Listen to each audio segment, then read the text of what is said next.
nakakabahala dito, ang linyahan nila hanggang ngayon, ganoon pa rin na pinamumukha nila na may kasalanang nagawa.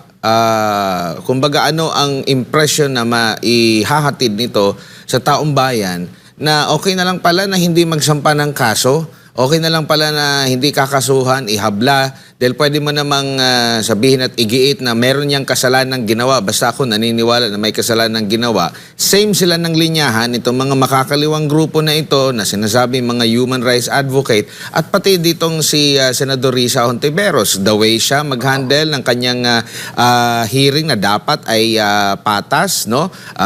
Kung makapagsalita siya sa dating Pangulo, ganun din. Naniniwala siya may kasalanan.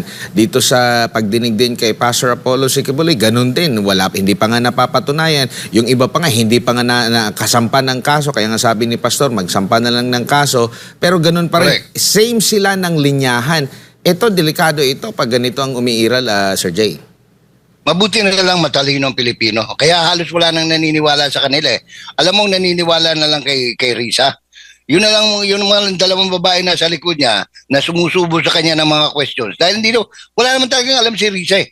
Di ba? Oo.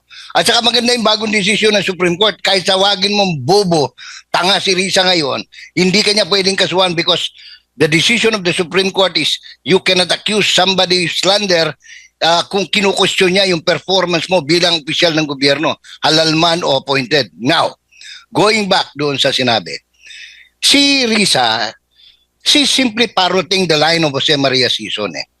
Yung linyada ng Communist Terrorist Group, CPP-NPA, walang pinagkalayo sa pangungusap ni Risa Hontiveros. I'm not saying na komunista, terorista si Risa. Pero yung linyahan ng mga komunista, terorista, pareho ng linyahan ni Risa Hontiveros. Ngayon, walang question yun kay anong tawag nito, kay anong pangalan, Aling Laila, no? Laila de Lima. Kasi yung linya naman ni Laila de Lima, yun ang linyahan ng mga dilaw at saka mga pink. And linya niya because of her personal ambition, political ambitions.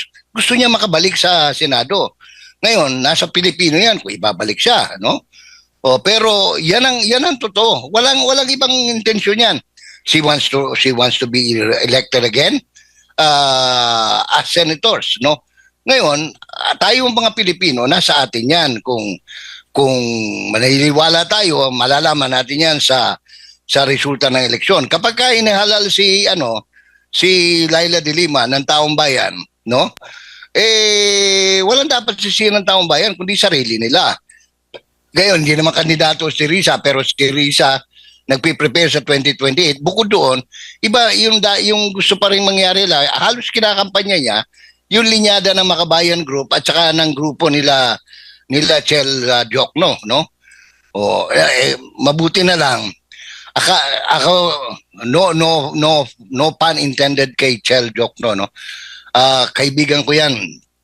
Pero yung paliwanag ni Attorney Archie Gamboa, former PNP chief, parang ug sa Bisaya pa murag gikumot ang pagkaabogado, ang pagka-dean sa College of Law ni Chel Diokno.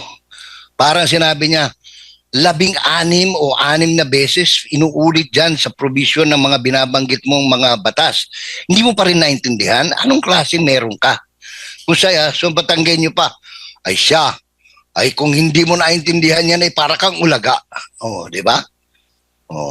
Ngayon, kaya nga ako, isa lang nung humarap si Pastor Apollo Kibuloy dyan sa Senado, dyan sa committee mismo ni Risa Hontiveros, simple lang, parang binuhusan ng tubig na may yelo, no? Para sabi niya kasi, sige, yan ang hinaharap mo, mga witness mo, no? Kasi ayaw kong mabanggit na witness kasi hindi naman talaga sila witness. Hindi mo siya pwedeng sabing resource person. Hindi mo siya pwedeng sabing accuser because they're simply witness. No, it wettens, no? Binabasa yung laway ni Risa Hontiveros para pagmukhain siyang magaling, no? Simple lang, anong sabi ni Pastor Kibuloy? Kung sakali po at meron kayong ebidensya at naging biktima kayo, ano, magsampa kayo ng kaso, haharapin ko lahat yan. O, bakit ilang pun taon na walang nagsasampa? No? Kasi wala eh. O, anong lumalabas ngayon?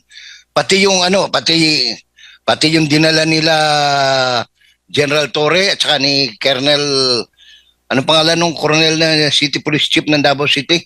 Yung babaeng nakatakip pa yung ng itim. Oh. Kasi dapat walang ganun eh. Pag humarap ka sa public hearing, sa Senado, walang ganun. Kaya nga pinapatanggal yung iba, but not with Risa. Oh.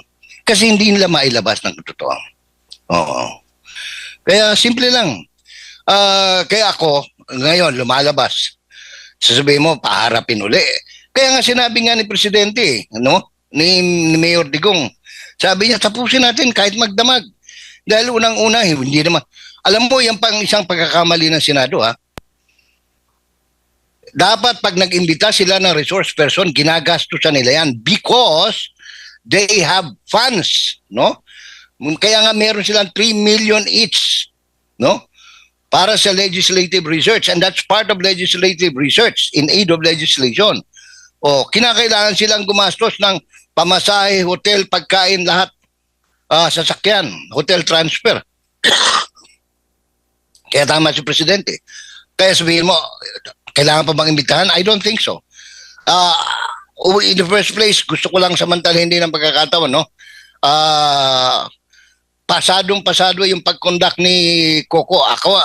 I was not expecting him to be fair, but he was very fair and very objective in the conduct of the hearing of the Senate Committee on Public Accountability, otherwise known as Senate Blue Ribbon Committee. Kaya maayos, no? At saka kita mo nga,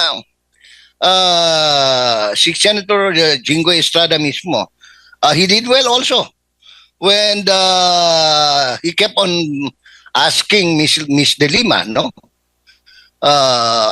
Senador, kung ka, si DOJ Secretary ka, wala kang na-file? Ilang pun taong ka? Oh.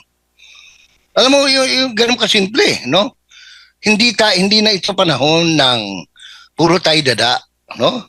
Pag meron tayong, kapareho niyan, kasi gagaya-gaya kayo dyan kina Dan Fernandez, kina Benny Abante, anong nangyari? Nagka-etot-etot ang buhay nila. Lumabas yung katotohanan.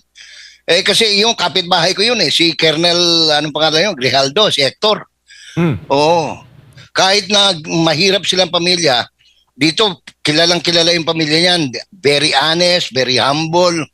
Hindi mo pwedeng subornohan yan kahit na bayaran mo pa siguro ng milyones yan, hindi magbabago ng ano yan.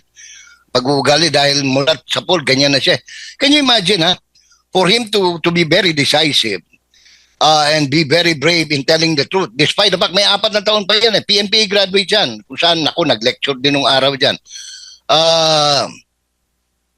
Sakripisyo, because pwede pa siya maging general Pero alam niya, the price he had to pay for telling the truth, no? Hindi niya inalintana yun. Kaya talagang saludo tayo dyan kay Mang Hector, kay Colonel Grijaldo.